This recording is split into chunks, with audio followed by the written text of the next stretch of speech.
Welcome to GausRoth Tutorials. I'm GausRoth, and today we're going to create a player manager with a HUD. So we're going to have text in front of us that's going to follow every player, and then it's going to say some text, and then it will slowly fade away.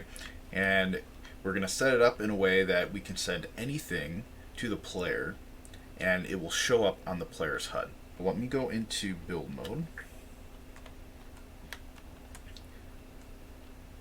And this is what we're going to use. I'm not going to recreate it, but I will duplicate it and tear it apart and show you guys exactly what's in it. So let's ungroup this one. This is what it looks like tore apart. We have a text gizmo here. This is the one that the player sees. We have, I just want one. We have a particle effect. We have a sound effect, and then we have another text object here. Now this is actually for a future video. This is going to be like a ranking system, so this will actually show up above the player's head. So we can get rid of that. Alright, so now let's go over the property panel for this guy. We're going to open that up quick. And we do have it set to visible. It is collidable. It has to be set to collidable in order for it to be attached. So if we go to more, we have all these attachable options here, and if we set it to not collidable, we don't get them. Also, it has to be a group, so if like I just drop in, let's say a cube, just as an example, and if I open up more, I don't have those even though it's set to collidable. It has to be in a group. So let's turn collidability back on. Now the collision layer doesn't matter because there isn't actually anything that's collidable in there. It does have to be set to animated because it's moving, it's being attached to the player. So it does have to be set to animated. We don't need to worry about this because we're actually not animating it. So we go to attributes. I didn't change any of the attributes. Physics, there is none. More. Everything is set to default because we're actually, only thing we're doing is making it an anchor attachable. We are attaching it only to the owner, and it's being attached to the head. And then I have the anchor position based on where I thought it was a good place for it. And then we don't need to worry about ownership. Okay, so first thing, let's create a script. And let's see here, gizmos, script, and I can just call this player manager. So on world start, what we want to do is we want to set the position of this. That way when the player leaves, we don't just see text floating in the air. We do need to create a variable, a vector variable. So we're going to make it type vector. Does not need to be a list. And we're just going to call this one start position. So now we need to set. So in order to set the start position, we go to values. Under values, we grab set to. Go back to variables, grab our start position, put it in variable. Now we're going to go to operators, scroll down to object transform, and grab our position of object. And now we need to set object to self, values. Scroll down to value input, and we're going to grab self. Now what this is, self means the object this script is attached to. So if you were to have it on, say, just this, then it will return just this text gizmo, but we're going to put it on the group, so the entire group will... Actually, let's do that before I forget. So we're going to open this up, and we're just going to attach the player manager script to this. Alright, so the next thing we need to do is attach it to the player when the player enters the world. So we're going to go to events, and we're going to go down to player events, and when player enters world, we're just going to grab that and drop it in here. When world is entered by player, we need to attach, so we're going to go to actions, scroll down to attach attachable object to player, and we're going to drop in self to player. Oh, I didn't duplicate it. And to the head. You can do head or torso, but we need head. Now if we reset it, clear and reset, and go in, now I have this attached to my head. However, there's a problem.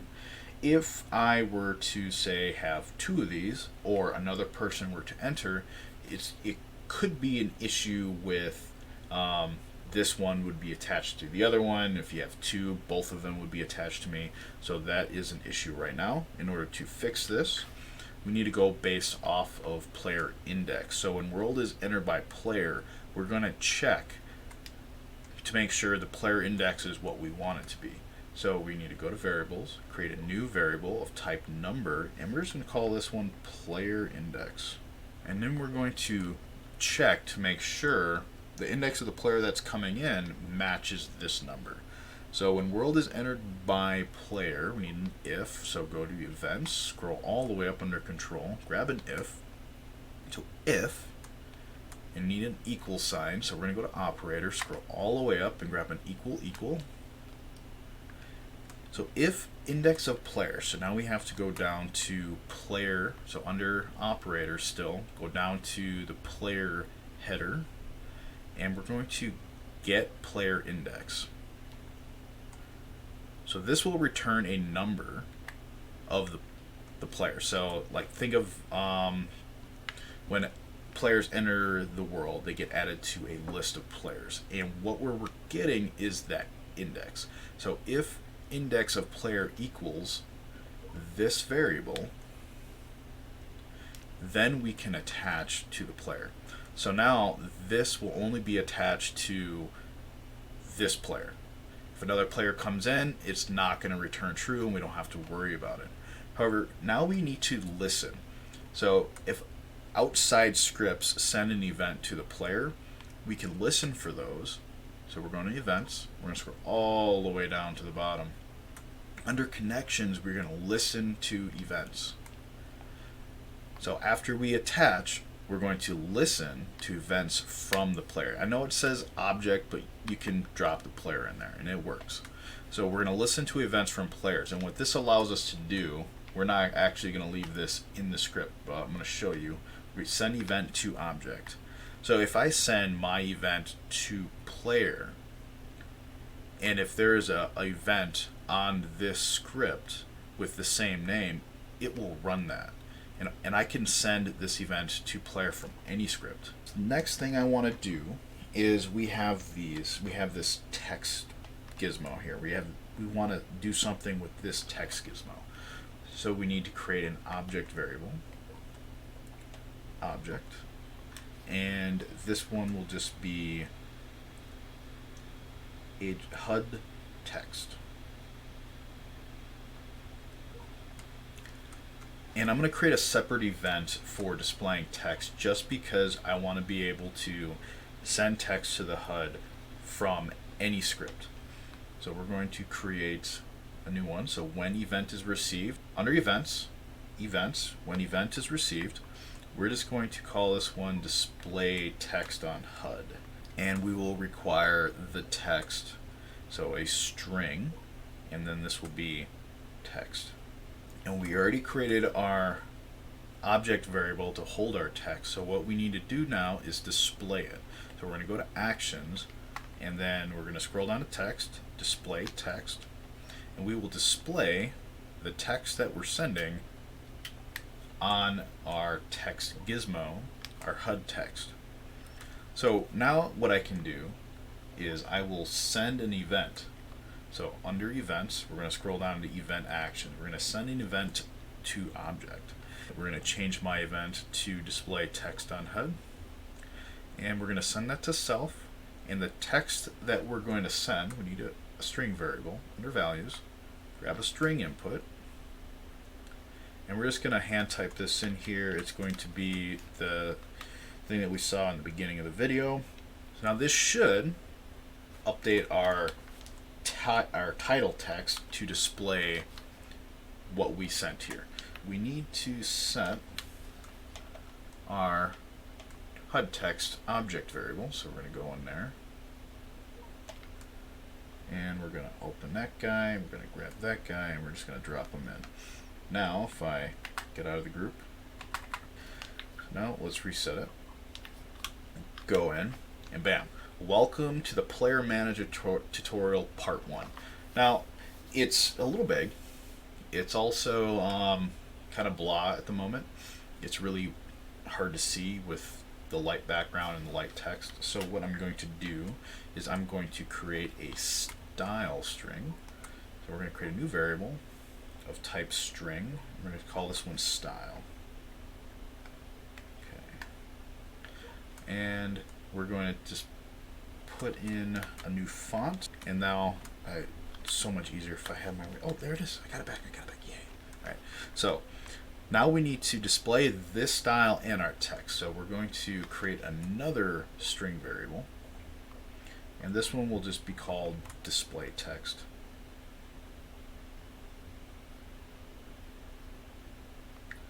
And what we're going to do is we're going to add our text inner style to the display text and then display our display text. So we need a set, so go to values, set, and we're going to set our display text to nothing. We're going to set it to an empty string. And the only reason we have to do this is because if we were to send it again, it would just keep adding to the list of text, and it would get so long that you wouldn't even be able to read it anymore.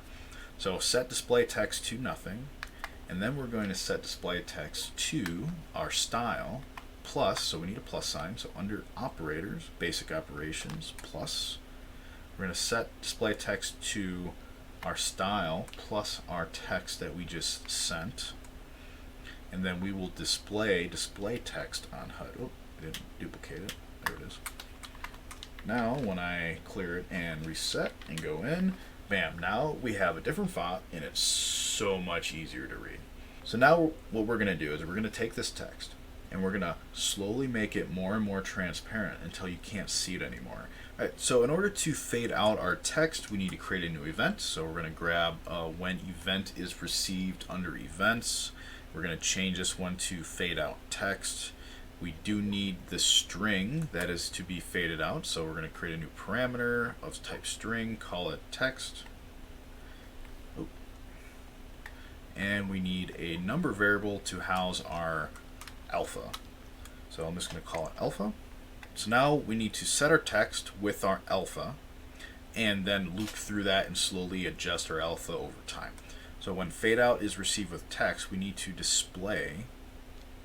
We're going to set our display text to null again, and we're going to set our display text to our style, and then we need to add our alpha to our style. So we will just do this and grab another plus sign. So actually we can grab this one here, get rid of our text, grab this empty one. We do need a couple more pluses though. Try it again. There we go. So that, and I need one more. Okay, so we can get rid of these, and I do need that there, and I do need this here. However, I can't just drop a number. I do have to cast it. So we're going to go to values. We're going to scroll to typecasting variable as string, drop that where I have alpha, and then drop our alpha in.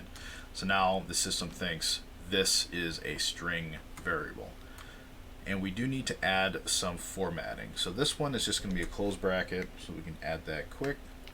And then this one will be the beginning of our alpha. So open, and the alpha, and then it will be $, then our alpha, and then that. And since we're setting our style here, we don't need to set it here. So we'll just delete that. And now we need to add our text to that. So we can do this. We can add another a plus sign, so we get rid of all these, and we can drop these in just so that it's all in one line. Drop in our text, delete that. So now we're setting our display text to nothing, and then we're setting our display text to style plus our alpha plus our text. Now we need to cycle through this, but first we need to display our display text on our HUD text, and then we need to cycle through this fade out. So in order to do that, we go to events, grab a send event to object with delay. We're going to put this in display text on HUD, and we're going to send fade out text to self after 1 second with not the display text, because we're setting our style down here, just the text that was sent. And we need our alpha. So we'll send our alpha with 100. I actually do believe this will not work. I think we need to send it with 99, but this way I can show you the range. Then we need to send again, and we will just cycle through this, and we will set self after one. Let's go point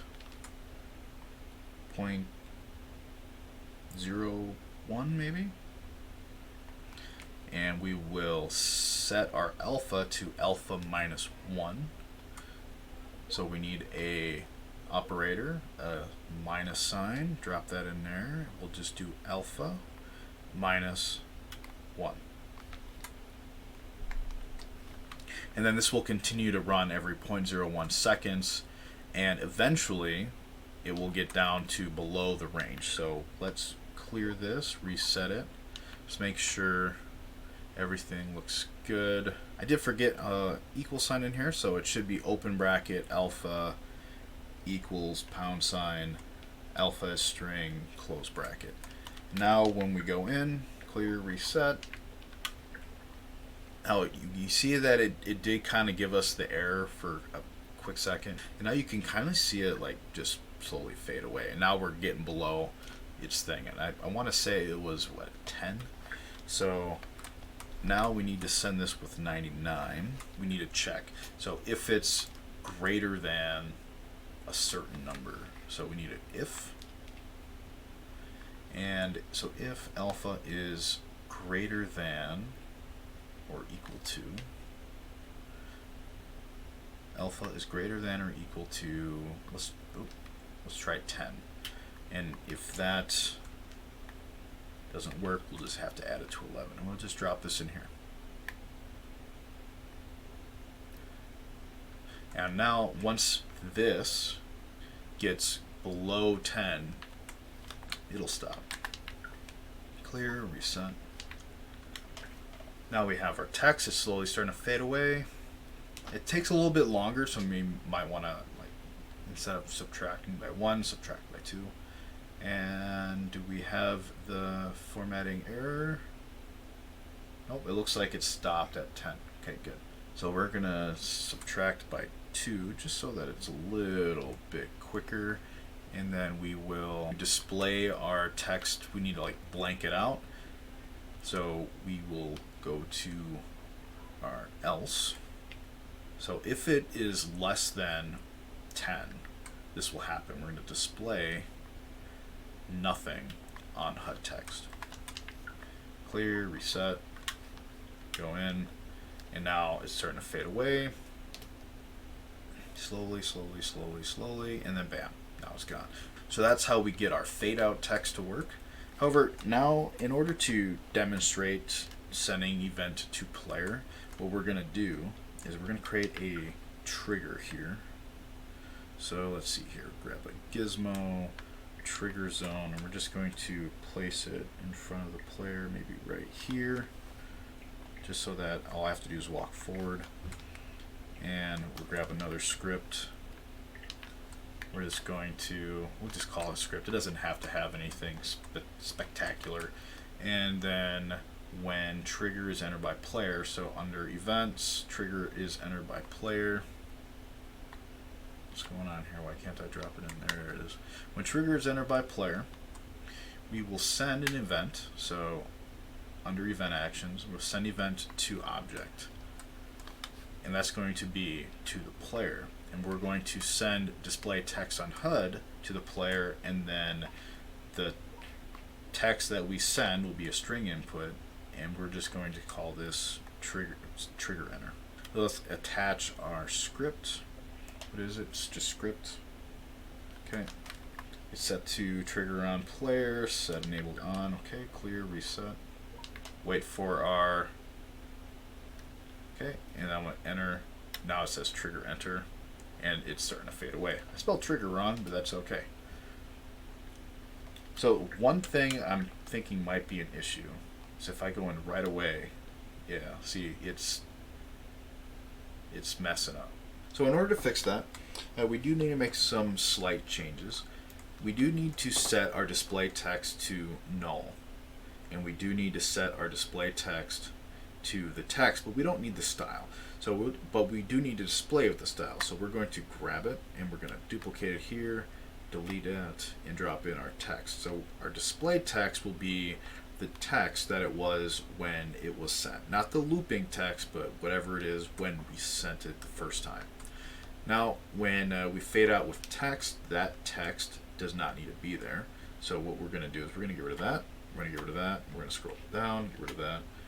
And we don't need to display text to a blank. And we don't need to actually set display text again, but we do need to drop this in here and then move our display text over there. And now, when we clear it, reset it, and go in, we have our text. It starts to fade out, and after so long, it, bam. Now if I go in again and go through this trigger, now it is working as intended. So the next thing is, what do we do when the player leaves the world? All right, so we need to go on the bottom here and go to player events. So when player exits world, we're going to do the same thing we did up here. We're going to check to make sure it is the proper player, because we don't want this running every time a player leaves. But besides doing this, we will first detach. So actions, detach object from the player. It's the first thing we want to do. Then we want to move self to position of our start position. And then we want to stop listening. So let's see here. Go to events, stop listening. Actually, it might be better to stop listening at the top, just in case, because sometimes these player variables, you don't even have this long until it's gone. So let's just stop listening right away. Detach, move self to start position. We're going to have to use the when object detaches. So let's go to attachable events. I think I went too far. When object is unattached, then we can move. So clear, reset. I got it on my head, and then bam, now it moved back. It didn't rotate back, but it doesn't really need to have the rotation. If you want the rotation, we need to create a new variable. Go down to rotation, call this start rotation, or ROT for short. Go up into our world start, and we will set start rotation to the rotation of object. So operators, scroll down to object transform, rotation of object, drop in self, and then when object is unattached, we will, instead of move to, we will also rotate. So we'll rotate self to our start rotation. So it should say rotate self to start rotation. Clear, reset. Now it should look just like that. I'll move over here. I'll even turn around and turn my head like this. Bam. And here it is. Same location, same rotation. And a good place for these things are right there.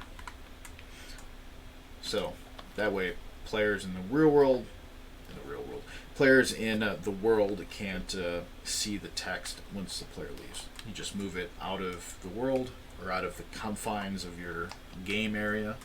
And that is it. And just to go over the script one more time, we have some variables.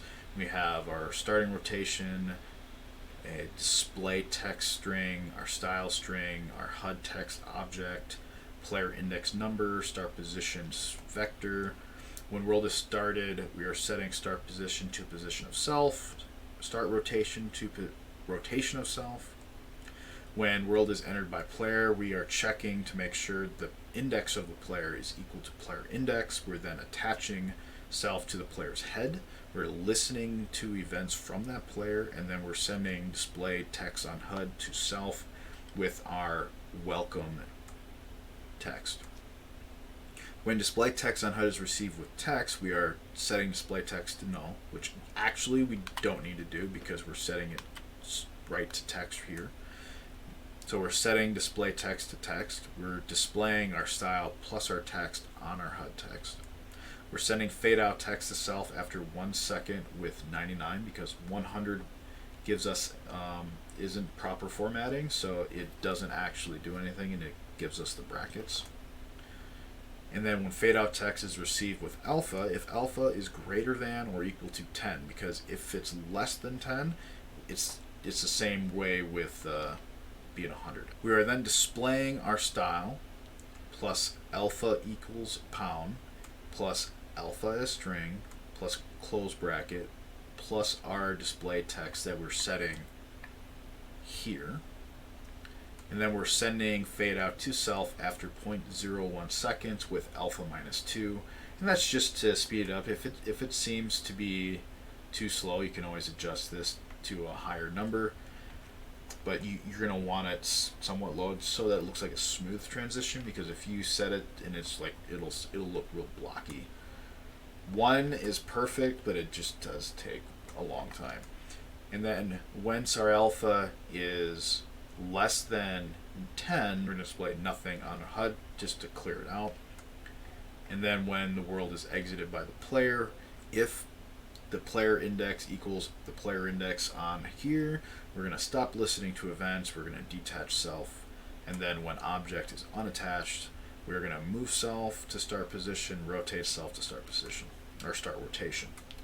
And that is it for this video. So if you have any questions, comments, or concerns about this video, or have any suggestions for a future video, please let me know in the comment section below. Also, if you liked the video, if you learned something, don't forget to subscribe, like, and hit that notification bell. That way you are notified of all my future videos. Again, next video will be part 2 of the Player Manager series. And yeah, thanks for watching and have a good one.